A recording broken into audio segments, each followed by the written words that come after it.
नेपालको शेयर बजारमा फेरि एउटा नयाँ आइपिओ आउँदैछ, स्नो रिभर लिमिटेड। तर प्रश्न के हो भने यो आइपिओ एप्लाई गर्नु सही हुन्छ कि यो पनि सामान्य हाइड्रो पावरको आइपिओ जस्तै हो।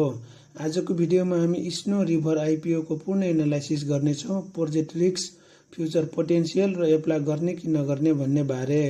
नमस्कार साथीहरू, स्वागत छ हाम्रो च्यानलमा, जहाँ हामी नेपालको आइपिओ, नेप्से र इन्भेस्टमेन्ट अपर्च्युनिटीको डिप एनालाइसिस गर्छौँ। यदि तपाईँ पनि आइपिओ एप्लाई गर्न चाहनुहुन्छ भने भिडियो अन्तिमसम्म हेर्न नबिर्सिनुहोला। भिडियो मन पर्यो भने लाइक, सेयर र सब्सक्राइब गर्नुहोला। सुरुमा कुरा गरौँ यस कम्पनीको परिचय बारे। स्नो रिभर लिमिटेड नेपालको एक हाइड्रो पावर कम्पनी हो। यो कम्पनीले ताप्लेजुङ जिल्लामा रहेको 13.5 मेगावाट सुपर काबेली खोला ए हाइड्रो पावर प्रोजेक्ट सञ्चालन गरिरहेको छ।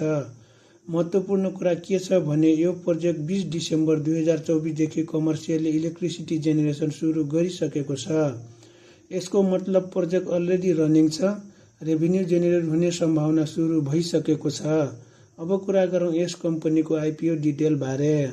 टोटल शेयर 18,75,000, प्राइस प्रति किता 100, total IPO size 18.75 crore, issue manager Sanima capital limited. IPO 2 चरणमा आउनेछ। सुरुमा प्रोजेक्ट प्रभावित स्थानीय बासिन्दाको लागि आइपिओ खुल्ला गरिनेछ, त्यसपछि सर्वसाधारणको लागि आइपिओ खुल्ला गरिनेछ। अब कुरा गरौँ यस कम्पनीको क्रेडिट रेटिङ बारे। स्नो रिभर लिमिटेडको इक्रा नेपाल रेटिङ BB+ रहेको छ। यसको अर्थ मोडरेट रिस्क, फाइनेन्सियल स्टेबिलिटी मध्यम स्तरको, त्यसैले कि यो कम्पनी हाई रिस्क होइन तर कम्प्लिटली सेफ पनि होइन। अब कुरा गरौँ यस कम्पनीको प्रोजेक्ट कस्टको बारेमा। यो कम्पनीको प्रोजेक्ट कस्ट कुल लागत लगभग 272 करोड रहेको छ। नेपालको हाइड्रो पावर सेक्टर किन महत्त्वपूर्ण छ? नम्बर 1, इलेक्ट्रिसिटी डिमान्ड बढिरहेको छ। नम्बर 2, नेपाल इनर्जी एक्सपोर्ट गर्ने तयारीमा छ। नम्बर 3, लङ टर्म पोटेन्सियल राम्रो छ।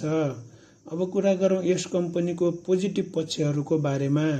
नम्बर 1, प्रोजेक्ट अलरेडी अपरेसनल छ। Number 2, hydro power sector future growth राम्रो रहेको छ।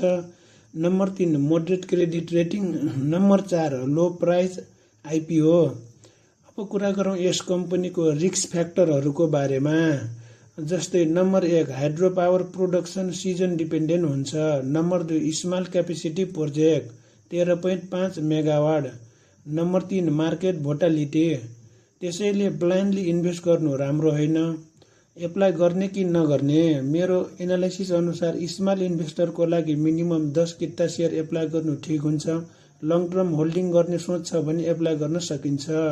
यदि तपाईँलाई यस्ता आइपिओ एनालाइसिस भिडियो मन पर्छ भने लाइक गर्नुहोस्, कमेन्ट गर्नुहोस्,